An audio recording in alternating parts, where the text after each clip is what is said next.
और जी ना, welcome back. Programme मेरी कामयाबी में सिलसिला वहीं से जोड़ते हैं जहां से मुनक़ता हुआ, और हम सारा से पूछते हैं कि सारा ने पहली जॉब क्या की थी। जी सारा। मेरी फर्स्ट जॉब जो है वो कॉल सेंटर की थी। सही। बहुत अच्छा एक्सपीरियंस था। सही। मैं बहुत यंग थी, I was like 19 to 20 years old. सही सही सही। एंड मैंने कॉल सेंटर से स्टार्ट लिया था। सही। 1 मंथ किया था और थक गई। और थक गई। ये वाकई में कॉल सेंटर कैसा होता है। अच्छा, सैलरी मिली थी? बिल्कुल मिली थी। तो कुछ याद है कि क्या ख्वाब बने थे उस सैलरी के लिए, और क्या हुआ उस सैलरी का? मतलब सेव रखी थी, या घर पे क्योंकि जरूरत थी तो उनको दे दिया था, या शॉपिंग और मैंने पार्टीज में सब खत्म कर दिया, क्या किया था? नहीं, ऐसा नहीं है। एक्चुअली मैंने जैसे कि बताया ना, मैं एक बड़ी हूँ, तो मुझे हमेशा से अपनी जिम्मेदारियों का एहसास रहा है, और मेरा हमेशा से ख्वाब रहा है कि मैं अपने पेरेंट्स के लिए कुछ करूँ। सही। अभी तक ये चीज जारी है। मुझे सही। बहुत शौक है कि मेरे पेरेंट्स को मुझ पे फख्र हो। सही। तो वो भी मैंने यही किया था, अपने घर में कुछ पार्ट दे दिया था, और कुछ मैंने, जैसे कि मैं क्या बताऊंगी कि मैं एक पार्टी पर्सन हूँ। मुझे बहुत पसंद है लोगों से इंटरेक्ट करना, घूमना फिरना, ये सब करना। तो आधा % मैंने उस पे लगा दिया था, आधी सैलरी, और आधी अपने घर में दे दी थी। जबरदस्त। तो कहते हैं कि जब आप अपने वालिदैन के लिए सोचते हैं तो खुदा आपका साथ देता है। बिल्कुल। और फिर आपका हाथ ऐसे थामता है खुदा कि आपको खुद समझ नहीं आती कि कैसे हो गया ये काम, ये क्यों हो गया ये काम। जी जान। पहली सैलरी जो मुझे मिली थी रेडियो पाकिस्तान से, 700 रुपए का एक चेक मिला था। सही सही। उस दौर में 2004 में। तो जब वो चेक मिला तो मेरी मिसेस कहने लगी, इतना कम चेक? मैंने कहा भाई अभी तो शुरुआत है, कोई ऐसी बात नहीं। तो वो चेक बहुत अरसे बाद मैंने कैश कराया था। सही सही। क्योंकि उस दौर में इतनी कोई खास जॉब थी भी नहीं, और वालिद साहब के साथ हाथ बटाया करता था मैं, और काम भी किया करता था मैं। तो फिर ये आहिस्ता आहिस्ता फिर जब बढ़ता चला गया मैं, तो वॉइस ओवर्स के लिए मुझे ऑफर्स आने लगी। सही। और जो टर्किश मूवीज और टर्किश प्लेस थे, उनके लिए ऑफर आने लगी। उससे पहले मुझे खाने फरहंग ईरान से ऑफर आई थी, और उसके लिए उनकी जो पर्शियन मूवीज थी और सीरियल्स थी, उसके लिए उन्होंने मुझे ऑफर की। पर्शियन में थी या उर्दू में थी? वो उर्दू में डब करना था। सही सही। तो वो एक अच्छा एक्सपीरियंस था मेरा। तो फिर तो ब्रांड बन गया ना फिर तो। उसके बाद फिर जो है मुख्तलिफ चैनल्स ने फिर मुझे तो जामी साहब बोलते होंगे इतने का चेक रखो तो मैं आऊंगा। अच्छा ये बताएं जामी कि वालिद के साथ अगर मैं पूछना चाहूं, और इफ यू आर कंफर्टेबल तो मुझे आंसर कीजिएगा, नहीं है तो we are going to pass up the question. तो वालिद के साथ किस काम में हाथ बटाते थे? मेरे वालिद साहब का कपड़े का कारोबार था। सही। और मेक टू ऑर्डर भी था, और उसमें परचेज का भी थे बेसिकली आप? हाँ। ठीक है। और हैदरी मार्केट में शॉप थी। सही। तो उस तरह उनके साथ में काम किया करता था। लेकिन वैसे एक बात है, कंटिन्यू रखे तो कपड़े वाले बड़े अमीर होते हैं। हाँ। घूमना फिरना वाह उनका। अच्छा, पहले ये होता था कि रॉ मटेरियल में कपड़ा मिला करता था ना। तो अब जब जाहिर बात है फैशन डिजाइनिंग ने थोड़ी तरक्की की, तो फिर वो लोगों ने उसे बनाना शुरू किया, मेक टू ऑर्डर होने लगा। तो फिर वो जो कपड़े वाले का जो काम था ना, वो आहिस्ता आहिस्ता कम हो गया। सही सही सही। फिर वो जो मेक टू ऑर्डर पे काम आया, तो वहां पर जो शॉप्स होती थी या जो डिजाइनर्स होते थे, वो फिर अपना ही कपड़ा रख के और फिर उसको सेल आउट किया करते थे, और फिर डिजाइनिंग करके अपने कस्टमर्स को दिया करते थे। सही सही। तो फिर आहिस्ता आहिस्ता फिर मैं उसमें ढलना शुरू हो गया था, और डिजाइनिंग की फील्ड में एक अरसे तक मैंने काम किया। तो अपने लिए खुद कुछ डिजाइन करते हैं या मैं अपने लिए भी डिजाइन किया करता था, मेंस और विमेंस दोनों के लिए किया करता था। एक अरसे तक मैंने काम किया, और मेरे छोटे भाई थे वो आजकल इटली चले गए वो। सही। तो जब तक वो रहे, जब तक साथ हम लोगों ने काम किया, और एक अरसे तक काम किया। उसके बाद फिर फोकस मेरा मीडिया की तरफ ज्यादा हो गया, तो वो काम मुझे। तो बेगम ने कहा पहले तो कपड़े बनाते थे, मेरे लिए क्यों नहीं बनाते? नहीं, बेगम इस हवाले से बड़ी लकी नहीं कि उनके जितने भी ड्रेसेस थे वो सारे मैंने ही बनाए थे। सही। हमशीरा मेरी थी हैं। ऐसे कभी ऐसा ताना पड़ा मुझे क्यों बाहर से लेके देंगे, डिजाइनर के पैसे बचाते थे बाहर? ऐसा कभी ताना? नहीं, औरतों के ताने भाई मैं तो सब चीजों को नहीं, ये बड़ा अच्छा था कि मेरी मिसेज जो थी ना, उन्हें बाहर के कपड़े पसंद ही नहीं आते थे। वो कहते थे तुम बनाते हो ना, वो बिल्कुल यूनिक होते हैं। बाहर लोग पूछते थे कि कहाँ से लिया। सही। तो वो कहते थे कि मेरे हस्बैंड। अगर कभी ऐसा हो कि वही वाला ड्रेस किसी और ने पहना हो तो फड्डा हो गया? नहीं, वो मुश्किल बल्कि नामुमकिन ही होता था, क्योंकि जो ड्रेस में डिजाइन किया करता था, जो कपड़ा में परचेज किया करता था, तो वो कहीं और मिल नहीं सकता था। नहीं, कभी ऐसा हुआ भले वो सादा सा ही सूट हो। नहीं, ऐसा होता है ना कि आपका आइडिया बहुत अच्छा है, तो आपने कहा कि इसको नहीं यार, इसको सेल आउट पे भी लगा देते हैं, कि इसको बना के सेल करें। कभी ऐसा किया? बिल्कुल ऐसा भी हुआ है। और जो बेगम के लिए मैंने डिजाइन किए थे कपड़े कुछ, तो उसके बाद कहने लगी, मैंने उनसे इजाजत ली। मैंने कहा अगर आप बोलें तो मैंने सेल आउट पैसे अच्छे मिलते हैं। मैंने तो अब जाहिर बात है वो एज ए सैंपल के तौर पर जो लगाए हुए थे। हाँ ठीक है, अगर अच्छे पैसे मिलता तो निकाल लो। अच्छा जामी, एक बात और बोलूंगा कि फिर हम सारा की तरफ आते हैं, इसी रिलेटेड आपसे बात पूछूंगा ड्रेसेस के। अच्छा मुझे ये बताएं कि इटली में तो हमारा वैसे बहुत एक्सपोजर है हमारे जो पाकिस्तानी ड्रेसेस हैं, वहां उस तरफ भी आप सोचो, क्योंकि अब माशाल्लाह वॉइस ओवर्स तो कर रहे हो, थोड़ी सी नींद और खराब करो और वहां पे काम देखो। नहीं, इरादा तो मेरा यही है। मेरे जो छोटे भाई हैं मुझे ऑफर करते रहते हैं, वो कहते हैं भाईजान इटली में आ जाएं, तो इटली में कुछ इटली नहीं जाना भाई, यहाँ पे कौन करेगा, ये वॉइस ओवर यहीं पे सही है। अब यहाँ से चीजें भेज दें, यहाँ पे कुछ कारोबार वगैरह करते हैं, लेकिन फिर पता नहीं क्यों मेरा फोकस मीडिया से हट ही नहीं रहा। जिस दिन मेरा फोकस मीडिया से हट जाएगा तो फिर मैं नहीं हट ही नहीं सकता। पता है क्या, एक बात मैं बोलूं कि आप जब मीडिया में माइक के सामने बोल लेते हैं ना, फिर आपको वो क्रेविंग रहती है कि नहीं ये करना, या बॉडी में खारिश होती है कि नहीं भाई करना है। ऐसा ही है। 1 महीने के लिए मतलब मैंने छोड़ दिया था ना, रेडियो भी छोड़ दिया था, एक चैनल से जाहिर बात है वाबस्ता रहा मैं एक अरसे तक, सही, और हूँ अभी भी। और उन्होंने कहा था कि नहीं जी आप रेडियो नहीं कर सकते, उन्होंने एक मतलब वैलिडेशन लगा दी, हमारे पास इतना बोलते हो और कहाँ क्यों जाके बोलोगे। बुरी बात है, आवाज जो है हम कहीं और नहीं सुनना चाहते इस चैनल के लिए सुने।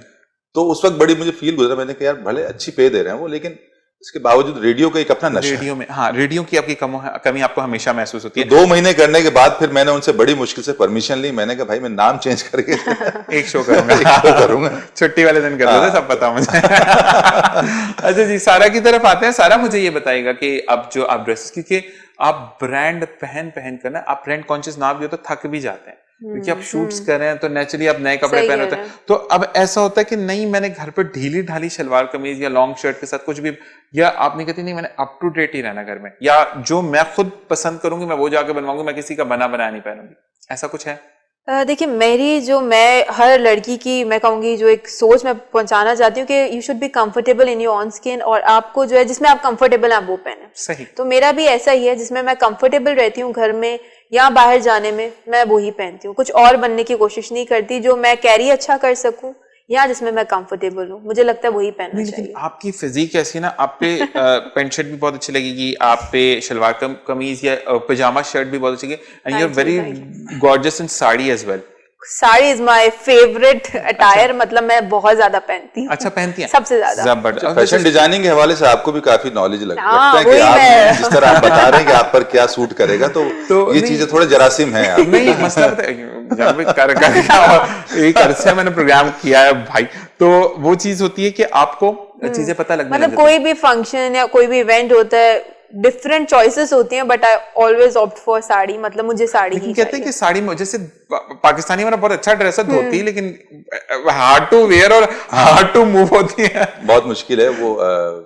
लेकिन साड़ी जो है मैं कहता हूँ खवातीन पे बहुत अच्छी लगती है। नहीं अच्छी लगती है, लेकिन कैरी करना थोड़ा मुझे लगता है मैं सबसे ज्यादा कंफर्टेबल साड़ी में रहती हूँ। मुझे एक अपना ही कौमी इदारा जो है उससे मैंने शो किया था, तो वहां पर मुझे पहननी थी धोती, और मैंने लिटरली बोला स्टैंडिंग शॉट हो नहीं दे रहा, मैं जब उठूं तो कैमरा स्विच कर देना मैं खड़ा हो जाऊंगा, फिर सेट है, तो थोड़ा सा मुझे अनकंफर्टेबल फील हुआ था उसमें, लेकिन साड़ी को कैरी करने मैं बहुत अच्छे से, शुक्र है मैं कर लेती, क्योंकि मुझे शौक है, शायद मुझे हमेशा आप मॉडल हैं तो डिफरेंट बातें भी होती हैं। अच्छा चले हम आते हैं अब दोबारा सारा की तरफ, और सारा ये बताएं कि अब जैसे कि आपने कहा कि आप कंफर्टेबल रहती है, जिसमें आप कंफर्टेबल हो वो पहने, तो कभी ऐसा हुआ कि आप चल रही हैं, इवन जो सदर मार्केट है वहां से जा रही हैं, वहां पे आपको एक दुकान पे कोई 300-400 रुपए की शर्ट अच्छी लगी, बिल्कुल तो आप लेती हैं? बिल्कुल मैं लेती हूँ। नहीं, इतनी ज्यादा ब्रांड कॉन्शियस मैं नहीं हूँ। मैं मुझे ये लगता है कि हाँ ब्रांड की चीज लो तो काफी अरसे तक चलती है, सही, बट ऐसा नहीं, मुझे जो पसंद आता है मैं लेती हूँ, चाहे वो 300 की शर्ट है या कोई महंगी शर्ट है, सही, जो पसंद आए वो लेना। मतलब आपका ये नहीं कि मुझे सिर्फ ब्रांड ही पहनना, नहीं ऐसा कुछ नहीं, ये डाउन टू अर्थ होना चाहिए, बिल्कुल होना चाहिए, बिल्कुल ऐसी ही चीजें फिर आगे अच्छी बढ़ती हैं। बिल्कुल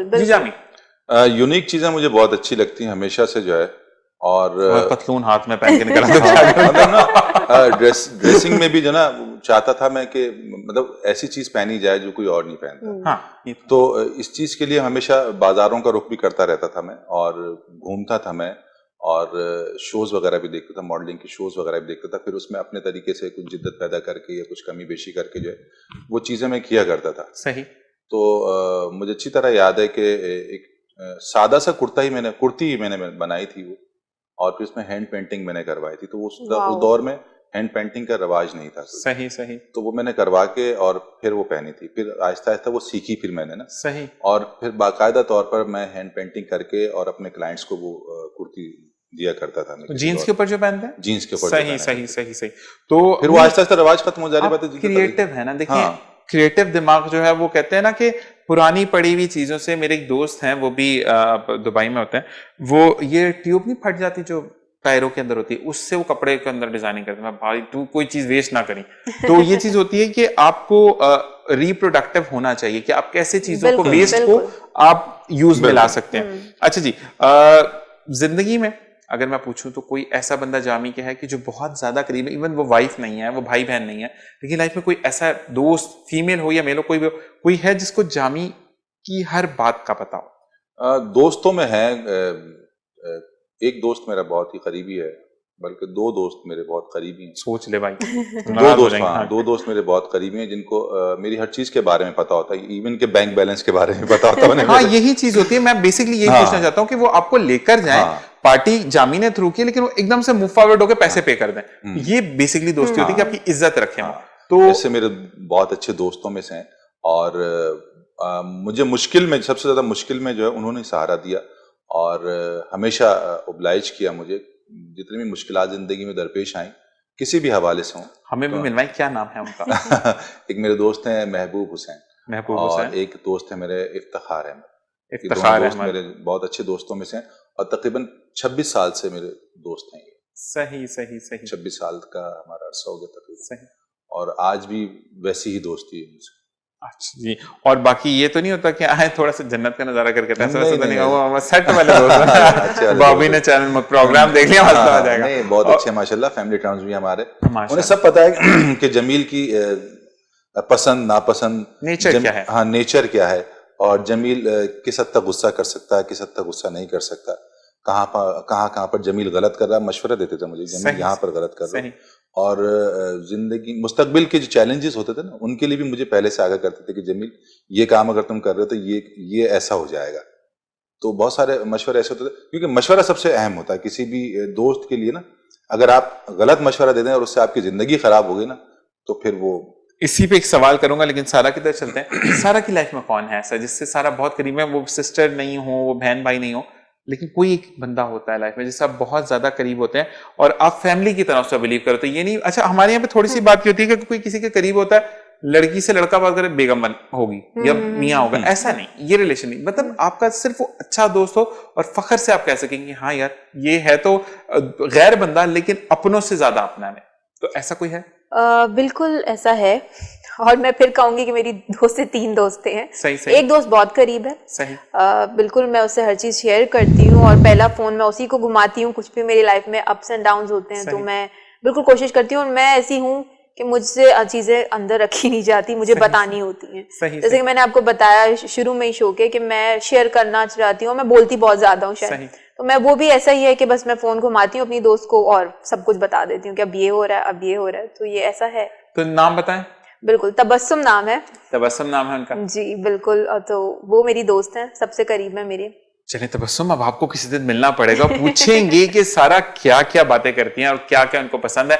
लेकिन इस वक्त हुआ है ब्रेक का। ब्रेक पर जाएंगे, वापस आएंगे और फिर मजीद जानेंगे कि इस प्रोफेशन में कैसे आए। तो इसके लिए आपको कहीं नहीं जाना, देखते रहिए मेरी कामयाबी।